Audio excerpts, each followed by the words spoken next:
கருவுக்குள் இருக்கின்ற சிசுவனை யானை முதல் எறும்புக்கடை 84 லட்ச ஜீவபந்துக்களுக்கும் படியளக்கின்ற இந்த பருவம் மண்டுள்ளாடியவன்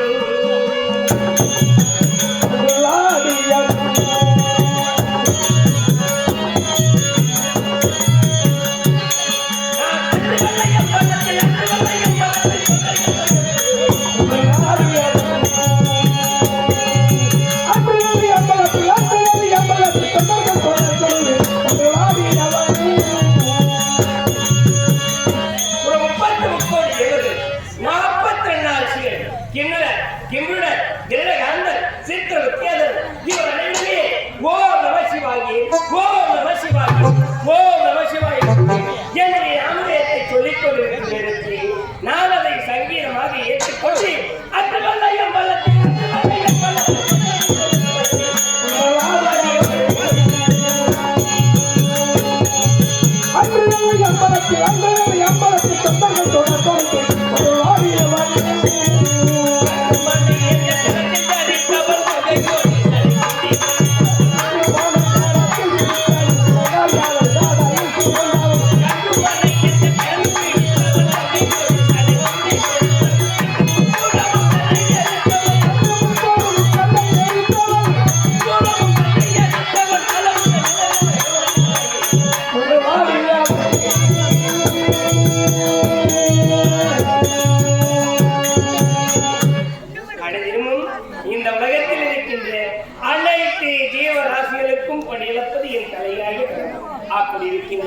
இப்போது இந்த பார்வலகம் சென்று பாமர மக்களுக்கு படியளித்து என்னை யார் துதிக்கின்றார்கள் அவர் கேட்கும் மரத்தை அளிப்பதற்காக அவர்களுக்கு சென்று நான் காட்சி வைக்கிறேன்.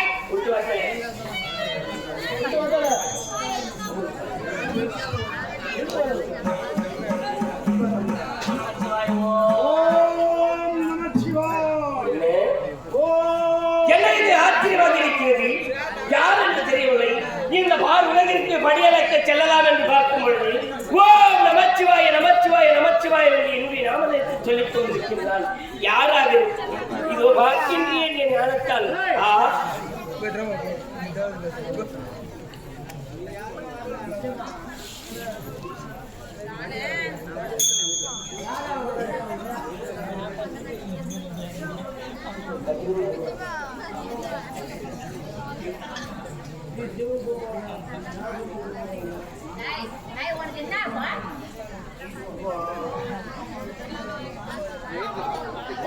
நாட்டை ஆண்டவரக்கூடிய பத்மாசுரன் என்று சொல்லக்கூடிய அதற்காகப்பட்டவன் என்னையே காண வேண்டும் என்று 12 ஆண்டு காலங்களாக நம்புகின்றார். சரி, அவன் தமிழையும் வைத்து நான் சென்று அவனுக்கு காட்சியளிக்கிறேன். இதோ சென்று வருகின்றேன்.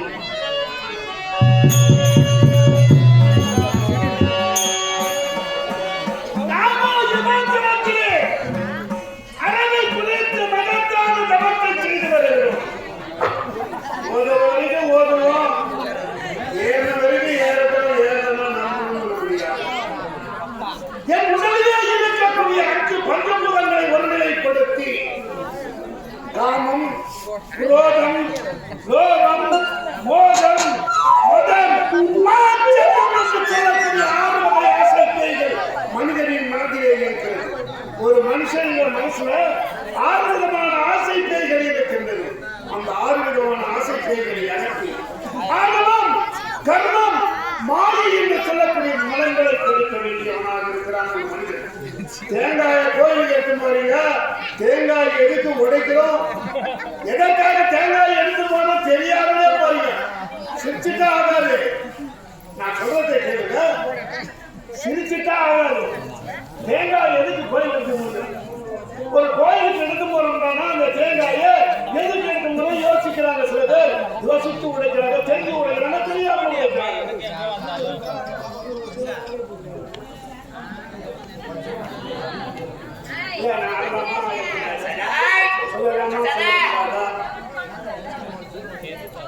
தர்மத்தின் வாழ்வதன்மை சூதுதர்மம் மீண்டும் தர்மமே வெல்லும். பதைக்காராய சாருணார் விநாசாய துஷ்கிருதா சர்வநாமி யுகே யுகே. பாரதத்திலே பகுணன், அர்ஜுனன், பார்த்திபன், கிருணி என்று கண்ணனை பார்த்து பகவானவர் எடுக்கக்கூடிய கீதாச்சாரம். நான் சொன்னது சமஸ்கிருதம், தமிழ்ல சொல்றேன். அதை கட்டணம் என்ன தெரியுமா? தர்மம் அழிவதை போல் தோன்றினாலும் அதர்மம் நிலைப்பதே கிடையாது. தர்மம் தான் வெல்லும், அதர்மம் வெல்வது ஆனால் வெல்லாது. அதனால தர்மத்தின் பிரகாரம் இசைந்து இந்த இடத்திலே இறைவனை இசையால் கவர வேண்டும் என்பதற்காக வந்திருக்கிறோம். ஆண்டவனை ஒரு தேங்காயை ஒரு கோயிலுக்கு எடுக்கும் போது உடைக்கிறோம். அதை எதற்காக உடைக்கிறோம் என்று சில குழந்தைகளுக்கு தெரியும், பெரியவர்களுக்கு தெரியும். ஆனால் சில தெரியாதவர்கள் இருக்கலாம். அந்த தெரியாதவர்களுக்கு சொல்லுகின்றேன், ஆணவம் கர்மம் மாயை என்று சொல்லக்கூடிய மும்மலங்கள். ஆணவம் என்பது தேங்காயின் மேலே இருக்கக்கூடிய நாருக்கு சமமானது. மனுஷன் ஆணவமா நார்மா நிற்கிறான். ஆணவம் இந்த நாரை இழக்கின்றேன், கர்மம் இந்த உடலை கடினமான ஓட்டை உடைக்கின்றேன். அந்த ஓடுது அந்த கர்மம் கர்மாவனை, அந்த கர்மாவனை உடைக்கின்றேன். உள்ளே வெண்மையான ஒரு பொருள் இருக்கோம், அதை இறைவன் எதிரே வைத்து, இறைவா என் இதயம் இப்படித்தான் வெண்மையாக இருக்கிறது. இதயத்தை திறந்து காட்ட முடியாது. இதயத்தை திறந்து காட்ட முடியுமா? வெளிச்சமா திறந்து காட்ட முடியாது. அதனால தேங்காயை ஒரு பொருளாக வைத்து, என் இதயம் இது போன்று வெண்மையாக இருக்கிறது, நீ வெண்மையாக குடியிருக்க வேண்டும். நான் படிக்கிற வரைக்கும் படிக்கிறேன், இடிக்கிற வரைக்கும் இடிக்கிட்டோம். இடிக்காட்டு நான் ஒண்ணுமே பண்ண முடியாது. அதனால ஆண்டவனை தரிசிப்போம்.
நீ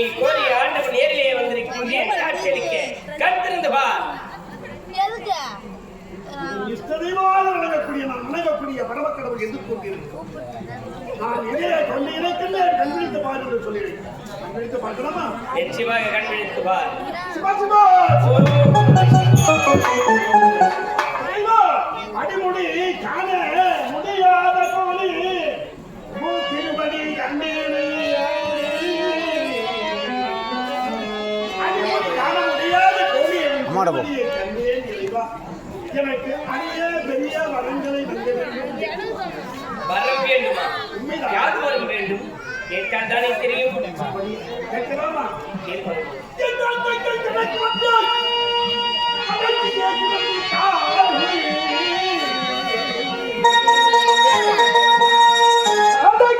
இருந்துட்டாலோ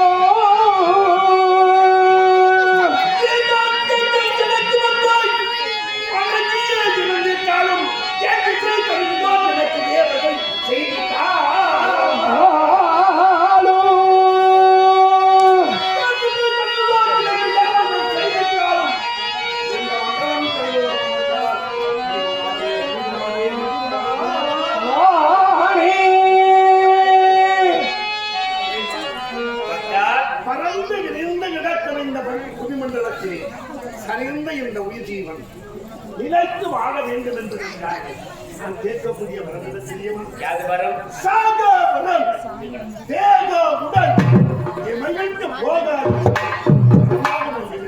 ஆமா, பத்மாசுரா, நன்றாக சிந்தித்துதான் கேட்கின்றாயா அல்லது ஏதாவது புத்தி தடுமாற்றத்தில் கேட்கின்றாயா? எந்த ஒரு ஜீவராசியாக இருந்தாலும் பிறப்பு ஒன்று இருந்தால் நிச்சயம் அதற்கு இறப்பு ஒரு நாள், ஜனனம் ஒன்று இருந்தால் நிச்சயம் அதற்கு மரணம் ஒரு நாள். பிறப்பு இறப்பு ஜனனம் மரணம் இது அனைத்துமே இயற்கையின் நீதி.